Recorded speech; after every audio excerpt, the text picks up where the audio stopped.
So Risa, how did you meet Chandler and Kurt? Well, I met Chandler and Kurt last November. I was holding an open house. Last November? That's a long time ago. I know. Well, sometimes that's the process. It takes a while. Wow. Actually, the truth is, I met them last November at an open house, and they kept my information. I guess I really impressed them. I don't know. Anyway, no, the truth. Let me start over. Okay, let me think. Okay. So what was it like working with them? You know, this is like, I mean, I feel really fortunate because this was such a great couple. Oh my gosh. I mean, they are very organized. They know what they want, yet they're really workable. And she'll ask me, Risa, what do you think? Should we really go for the location more than, the square footage? And they were easy to work with. They had done their research. That was really obvious. And like so many people today, there's so much information out there on the internet. But she was also really willing and open and was relying on my expertise. So they were just like the greatest clients.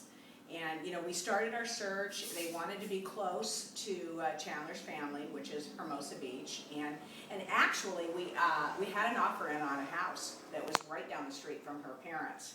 And in this market, as it happens quite often, is that there were several offers. And someone came in at the last minute and just outbid us all. And so, unfortunately, or maybe fortunately, they didn't get that home. And then we continued on, and I asked them, please just be open. I want to show you this area, this neighborhood that no one really thinks about living, but we call it, in our business, is Manhattan Beach adjacent. Okay, and it's in Hawthorne. And it has charter schools, great schools, and it is just the most fantastic little neighborhood. It's tree-lined streets, sidewalks, and it's great for a first-time home buyer because most of these homes have the same floor plan. They're 3-bedroom, 2-bath in original condition, built in the mid-1950s.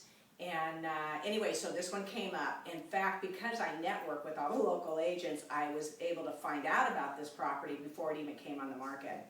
And told Chandler, let's just go look at it. I just want you to see this property. And we went over, and in fact, what was really kind of cute is she had her parents come and look at it also.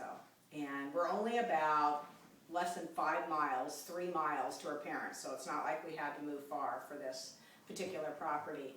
But anyway, everybody fell in love with the property. And that weekend, though, the agent put it on the market, had an open house, and it was packed. And it was just every Saturday and Sunday I'd go there, and it was like more and more people were coming. I was getting nervous that we weren't going to be able to get the property. And I actually wrote this offer 3 times because we'd write the offer, and then I went to actually personally submit the offer, which is, they don't usually do that in today's market. You scan, you email, very impersonal. But in order to, get our offers accepted in today's market, it's imperative that, you go the extra mile. And so I went and met with the listing agent and submitted our offer, and he had 6 other offers. I mean, this is a crazy market. There's so much activity out there. The buyers are out in droves. With the interest rates being about 3.5%, and there's just, in our neighborhood here, there's not enough properties for sale for the amount of buyers that are out there. Really, in this market? I thought this was a seller's market. No, and that's what's fun about this market. You never know what's going to happen. Had I known 6 months ago that we would be here today, I mean, it's just, and again, I won't know what's going to happen in the next 6 months. But in today's market, in the South Bay, this is what's happening. And I can show you some charts and graphs and show you what's happening is that with each property and the escrows that I'm in right now, each of them have had 6 and 7 other offers. So you've got to become incredibly creative. Out of the box thinking. It's not just price. You really have to know. And it really helps if you have a good reputation. It's a very small world. And, and that you network with the local agents, because quite honestly, that has helped in the last 2 offers that I have in escrow right now. What does that mean, think out of the box? Okay, think out of the box means that, there's a very long contract, lots of things are involved in purchasing a home. First, what you want to do is you want to find out what is the seller's motivation. You know, did someone pass away? Are they getting a divorce? Did they get relocated? And so, do they have a sense of urgency to move right away? You know, so that's very important to find out. And you want to understand, are they upside down in their home? You know, is money an issue? Is timing more important? You know, learn all this. And then there's things like they don't have money, perhaps, to make the repairs that would be, you know, required. And so what we do is we say, you know what, we're okay with that. We can make the repairs. And so we let the seller know you don't need to take care of those things. I've even gone as far as we don't require a termite, which, you know, I know. But anyways, if we can get it past the lender. Is it legal? Yes, it's legal, of course. Oh my gosh, I'm with Remax. We do everything legal, believe me. We are, of course, and I could put a little plug in there for Remax, but I'm so proud to hang my license there. You know, I actually pay Remax to have my license there, okay? But we're just, you know, the most educated, I believe, brokerage around, and we also have the largest market share. How'd you get into real estate? You know, the truth is this, okay? I always wanted to be, well, for many, many, many years, I wanted to be a realtor.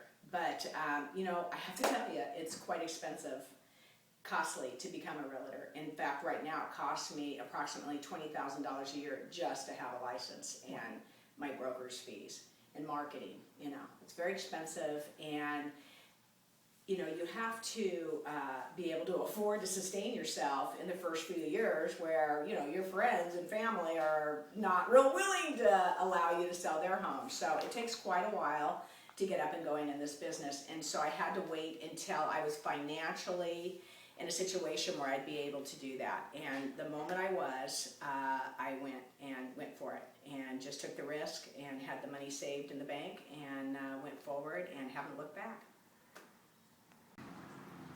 Okay, great. I wanted to show you this home. This is 617 Burl Street in South Redondo Beach. And the reason why I want to show you this home is because the location is phenomenal. We're about 3 blocks from the ocean. Also, it's walking distance to Whole Foods, the pet store, the hairdresser, the nail shop, dress shop, lots of really great stuff, food locally. But anyway, this is just the most wonderful little location for, you know, young people that are into exercising and that. So out here we have, which is really great, is a little white picket fence and really sweet. This is your typical beach cottage. Okay, so come on in. This is built in 1948. Of course, it's been remodeled and upgraded, and you'll notice that as you come in. And you'll see that, well, you'll notice right away that this is an upgrade. And you'll see all the new lighting. Also has all new windows, dual pane, which keeps out any kind of noise. This particular place has all beautiful hardwood original floors. It's just the typical cozy type of a beach cottage, 2-bedroom, 1 bath. We can take you around. I'll show you, come on. Okay, here's a cute little kitchen, has all stainless steel appliances. You'll notice, well, of course, the stove is an antique, but for me it doesn't really matter because I don't cook. But anyway, it's just a delightful little kitchen, works out perfect. And one thing I do want to point out is that this little house has direct access to the garage, which I think is ideal. Just, it's safer and easier to bring in your groceries. Okay? Now, you know what? I'm Okay, so talking? this is why. Start with that. Okay. This is why I love to sell real estate, especially in the South Bay, because this is the most fantastic area to live in. People are out and about. If you go outside right now, you're gonna see people bicycling, jogging, very healthy lifestyle. Young families live here. Older people like to retire here because of the weather. We're just so completely blessed. And, you know, I feel really grateful that I get to do this for a living. You know, I did really want to talk about how rewarding it has been for me to be a realtor. And I just have so many stories where I take someone out, and when there is a moment that comes when someone knows that this is their home. And I've experienced this so many times with people. It is, and they, you know, we remember it, we talk about it for years to come. When we walked into the house, and I've had this one, Julie, I'll never forget, who took my hand and squeezed it and said, "Oh my God," I said, I know. It was just this moment of knowingness that this was going to be your home. That's why I do it. That in a nutshell, this is why I'm a realtor, and you know, it's the most important decision, financial decision that people make, and I'm part of that. And you know, they've come to trust me and to work with me, and in years to come, I've sold them homes over the years again and again, and they've referred me to their friends and family. So it's a very, very rewarding business. And thank you for coming on this tour with me, and that's it.